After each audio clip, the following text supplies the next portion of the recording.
the end of the day with Ray. Hello, my friends. Okay, we've all been on the airplane, and we sat in that exit row, and we enjoyed the extra leg room, and we thought, oh, this is going to be a comfortable flight. And then the stewardess comes up to us and says, hey, are you willing to help in case of an emergency? And of course, we don't want to give up that leg room, so we say, absolutely, we'll help in the case of an emergency. And sometimes you look back there at that exit row and you think to yourself, man, I hope there's not an emergency because I'm not sure that person's really going to help us. You just see that one person that you think, oh man, this person ain't going to help us. But folks, in all reality, most people sitting in the exit row are surely going to help in the case of an emergency. That's what humans do. They come together, they help each other out. But I got to ask, if you're in the imaging channel, who is in your emergency exit row when you're trying to exit from complacency? Have you asked those leaders, are they willing to help? Are they willing to jump in? Are they willing to do what it takes to open up the door to relevancy? Because I don't think we talk about these things. I think we talk about how great everything is. We get together and talk about how we're going to deliver more of the past to the future. But we don't get together and talk about the exit strategy from complacency. We don't get together and say, man, what we're doing is product-centric and we really need to become customer-centric.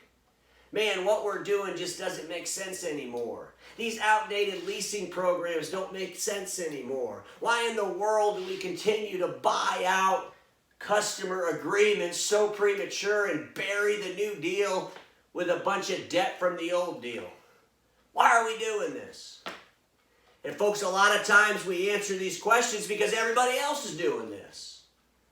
Because everybody else is doing it. If we don't do it, if we don't run to that account and upgrade them prematurely, well, the competitor will. Well, folks, I don't think the competitor will get away with it if you educate the customer on the better way. Are you willing to take that chance? Are you willing to do what it takes to exit complacency to relevancy? Because I don't think we are. I think we keep saying to ourselves, well, we don't need to do anything. Or we base what we need to do and the reasons why we're not going to do it because in the past we were able to maintain in complacency and survive just a little bit longer. The problem is we don't understand the tenure of complacency and sometimes it just pops up and bangs us right upside the head. So my friends, just take a caution and think about the time you sat on that airplane. It wasn't just about the leg room. You had a job to do. If there was a disaster, you agreed to do it. And if you're a leader in an organization and other leaders are depending on you to lead, then damn it, lead. And don't be afraid to challenge complacency. Don't be afraid to kick the damn door open, so that the rest of the team can exit complacency to the relevant world.